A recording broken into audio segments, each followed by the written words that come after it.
Good afternoon, everyone. My name is Bill Burns. I'm the president of the Carnegie Endowment for International Peace, and it really is a great pleasure to welcome all of you here today, and especially to introduce our keynote speaker and my friend and former colleague, Huckstein. Over the past year and a half, I have discovered that there are many differences between life in government and life in a think tank. But there are also some important similarities. One of them is the peril of prognostication. If I had $1 for every time I made an erroneous prediction during my diplomatic career, Warren Buffett would be calling me right now to sign the giving pledge. The hard truth is that for all the data we have about today's world, we're still pretty poor at predicting the world of tomorrow. One study, which I made sure to ban at the State Department, showed that experts are only marginally better at predicting political outcomes than undergraduates. And last week's Brexit vote is just the latest and most vivid reminder of our collective predictive limitations. Few issues have humbled policymakers and analysts alike more than the future price of oil or the future of energy markets. And we've struggled, I think, to assess the effects of price disruptions and, just as importantly, to prepare for their consequences. But the best predictor of future behavior is not always past behavior. We can and we must explore alternative scenarios and think hard about their implications. This is precisely what today's event is all about. 2 years into an unforeseen plunge in the global price of oil, we're getting a better sense of the economic, geopolitical, environmental challenges and opportunities in front of us. A significant new ingredient in this complicated landscape is the Paris Climate Agreement reached last December, which is not only an historic agreement, but also a significant new market force. Tackling climate challenges is no longer synonymous with higher prices and slower growth. In fact, as the Oil Market Futures Report argues, tackling climate change is far more likely to lead to lower oil prices and higher economic growth. I cannot think of a better person to help us think through the implications of this new energy landscape than the very person charged with leading the State Department's energy diplomacy effort. Amos's experience in the private sector, Congress, and the State Department has made him an indispensable partner on a wide range of issues. He led missions to a number of major countries to reduce significantly Iranian oil imports at the height of the sanctions regime. He led efforts to ensure European energy security in the aftermath of the Ukraine crisis. He's led the integration of renewable and clean energy sources in our own hemisphere. And just this past week, after many years of tireless diplomacy, Amos helped secure an agreement between Israel and Turkey to normalize their relations. Amos is as skilled, entrepreneurial, and resourceful a public servant as I've ever met over the course of my career. I'm delighted that he's agreed to join us today, and so I ask that all of you join me in a very warm welcome. Thank you.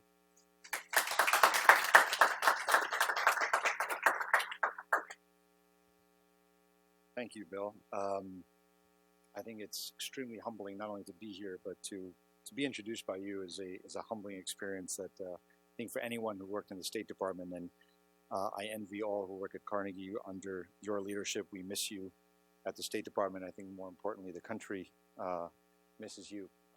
But we are all grateful for all the great things that you've done in your career. And again, thank you for those warm, very warm comments. I want to start with saying a simple truth that I believe of where we are in the world as a country when it relates to energy. I think it's important not only to understand the reality of the market, but the perceptions of the market are just as important. And when you interlink perceptions and reality, that's what makes, for foreign policy, that is a critical aspect. And that is, the United States is a superpower when it comes to energy. We were once, we then weren't. And today we are not only a rising, but we are the superpower in energy. And that's a big word, and it's a big term. And the reason I think it's important to state it is because of what it means not only to us or to a market, but because that is how so many countries around the world view us today. They see us through that lens.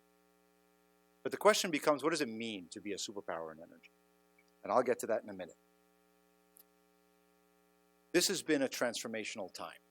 And I want to take just the last few years, so the last 5 to 7 years, and see what kind of transformation we have gone through. 2011 or 2010, the oil prices were hovering at around $100 a barrel. In fact, in the next several years post that, including all the way to 2014, we would have very well-paid people in banks across the world declare $100 to be the new floor for oil prices for the future. And the question was not whether or not we would go below 100, but how quickly we would reach 150. At the same time, the U.S. production was at 5.5 million barrels a day of crude oil. We were, at the time, imposing sanctions that Bill just mentioned on Iran. Libya was producing in 2011 1.3 million barrels per day. Saudi Arabia's sovereign wealth fund and international reserves were climbing at a rate of almost 20% per year. We were an importer of LNG and growing as the largest gas importer in the world. Solar and wind technologies were significantly less competitive with traditional energy sources. Let's fast forward just 5 years. Oil today is at 47, and that's after we've almost doubled the price from its low 5 months ago. Our production peaked last year at 9.6 million barrels a day. It's today just shy of 9. For context, we added in the last few years more than Kuwait or UAE produce in total. Our delta of what we added would put us on the list of one of the top oil producers in the world, just the delta. While sanctions on Iranian oil have ended, sanctions against Russia are now in place. Libya only produces about 200,000 barrels a day, and Saudi Arabia's sovereign wealth fund declined by over 15% last year and will decline more this year. We are now officially an exporter of LNG from the continental lower 48. We've already exported to Brazil, Argentina, Portugal, Dubai, Kuwait. Not the story any of us would have predicted in 2011. And global renewable energy markets are expanding at a record pace. Tom Friedman once wrote, "Bring on $200 oil." That was conceived and perceived of how we were going to get investment in renewable energy. In fact, in 2014, when we averaged $100 a barrel, in the United States, we saw an investment of $38 billion in renewable energy. In 2015, when we were in the middle of this big decline in oil prices, we saw almost $45 billion in renewable energy investment. And now that we have the tax credits extended for 5 years and have the certainty of more than 1-year extensions, we can see, according to Bloomberg New Energy Finance, almost $70 billion of new investment into renewable energy, and globally at $330 billion. This is all during a massive decline of oil prices. So clearly the dynamics of the markets have changed completely. Now the question becomes, what does this all mean? And what are the lessons that we have to learn? So the first lesson that I learned is what Bill alluded to earlier. Be careful listening to prognostication on oil prices. In fact, run the other way. And if you get any analysis of it, because everything I just said, none of it was predicted in 2010 or 2011, 5 years ago, as what the 5-year arc was. In preparing documents for the transition for President Obama coming into power, they were writing that gas imports would not only continue to increase, but they would become exponential increases where we would need to use diplomacy to attract natural gas resources. Today, as I said, we're exporting. And when people think about the gas export, the oil exports have declined as a result, our production has declined as a result of the price decline. But when it comes to natural gas, we haven't seen a decline in production. In fact, now that exports are starting, even with low prices, we're continuing to grow.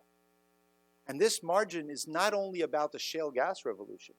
The resources that the United States has in oil and gas are vast. Look at what's happening in Alaska, where some of the increases in production of gas are new. We saw the story in Alaska has been a decline in oil production and exports.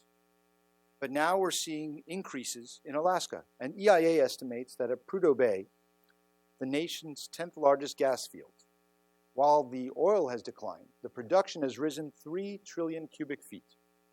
That is equal to the domestic gas consumption of either Germany, the UK, or Canada, and 14% of current US gas consumption. That's a resource that is yet to be tapped for exports and can, as infrastructure and changes around the geographic changes, could lead that area to significantly export gas to Asia. Now here's another significant difference. Just a few years ago, Qatar was really the single player in LNG by comparison to anyone else. They controlled the LNG export market around the world. By 2020, the United States will be almost equal to Qatar in exports of LNG, and Australia, not an often mentioned player in LNG in the past, will surpass both and become the largest LNG exporter in the world. These all have major implications, because it means that if you go to the Gulf, to the Persian Gulf, or you go to Asia, the conversation around energy surrounds, well, what are you, the United States, going to do? Every action we're taking is seen through that prism.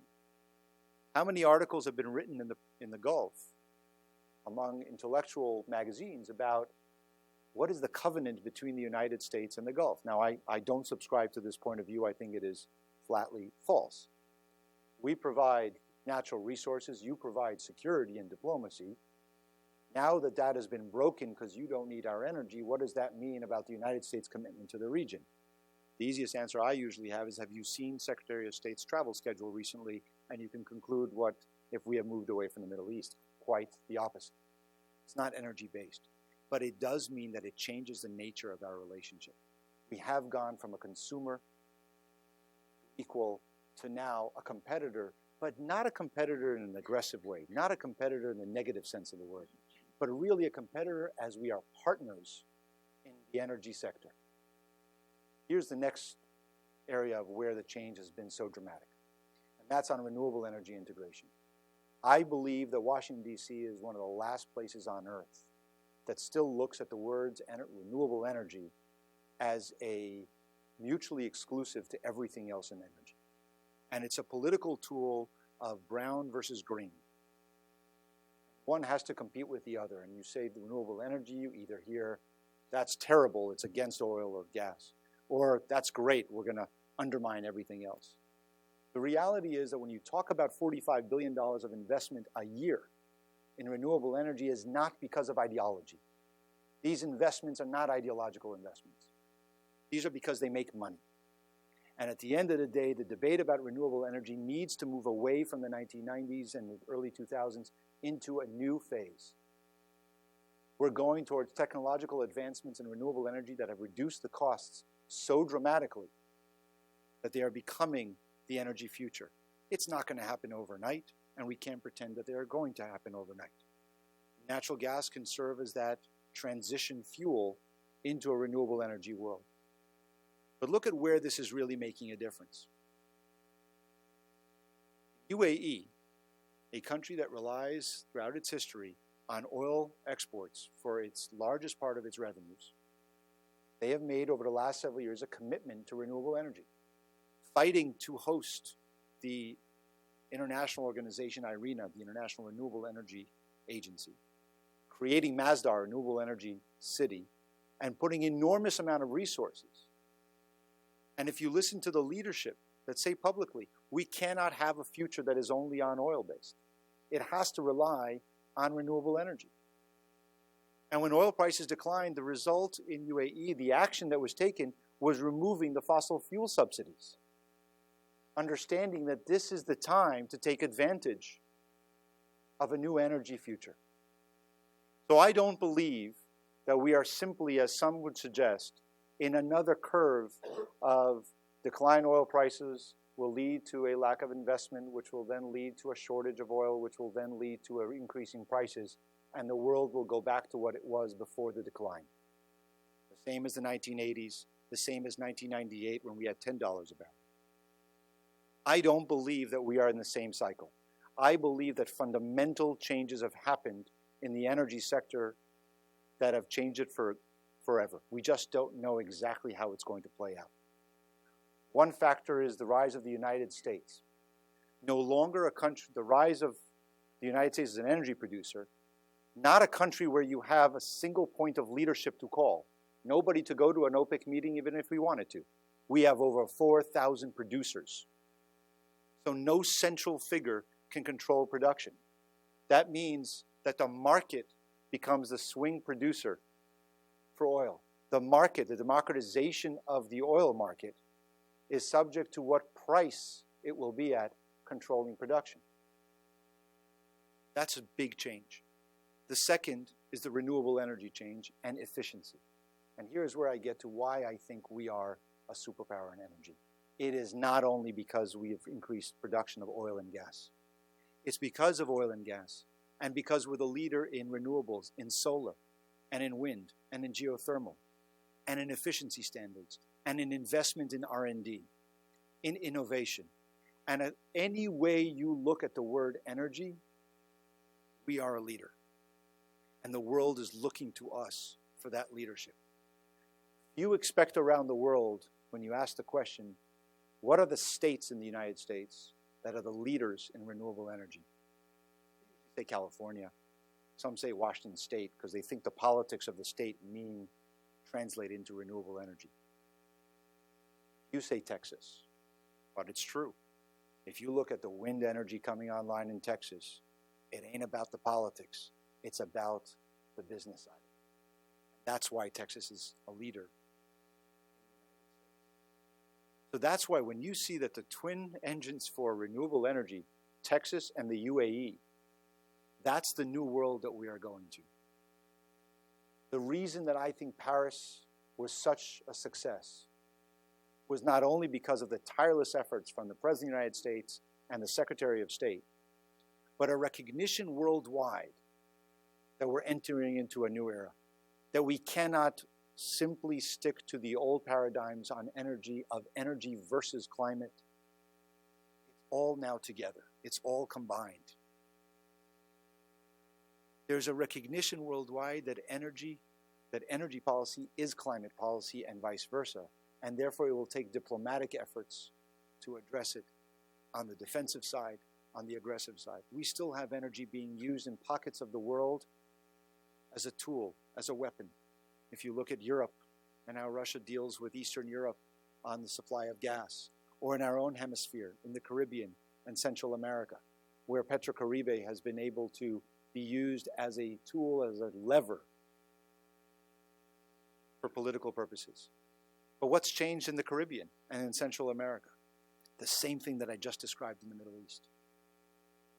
Caribbean states have access to 11 months of sun, wind, some cases geothermal, and the proximity to the U.S. gas market, where if you look at the size and scale of islands that can access it, it changes the game. The innovation piece that I discussed before in the United States leads to what was completely impossible, gas exports to the Caribbean, to today is possible to some islands, and by the end of the decade to almost all. That is the change, that every country around the world recognizes they can diversify their supplies, they can see investment grow, and the United States is where they're turning to time and again for the support across that value chain. So I think as we discussed today in this conference here, in this day today, what the future of the market is, I have no idea what the price of oil will be next year. I know it probably won't be what everybody tells me it's going to be. So I try to make other plans. But I think it doesn't matter anymore. I think what matters is the extent to which we can continue to invest across the value chain of energy in renewables, but also in the fossil side, so that we can truly grow both our domestic economy, allow other countries to grow as well, and make sure that the basic rule of thumb in economics, you cannot grow an economy without access to affordable and reliable sources of energy, that part of the equation is removed, because the use of technology, the use of innovation, and support from the United States and the international community coming together will solve that part of the problem. And I think we'll be able to take energy out increasingly of the geopolitics as far as manipulation of energy by making it more diverse across the planet. That will lead us to a better, easier foreign policy, fewer headaches, and a lot more support and interconnection and integration worldwide. Thank you very much. I appreciate it.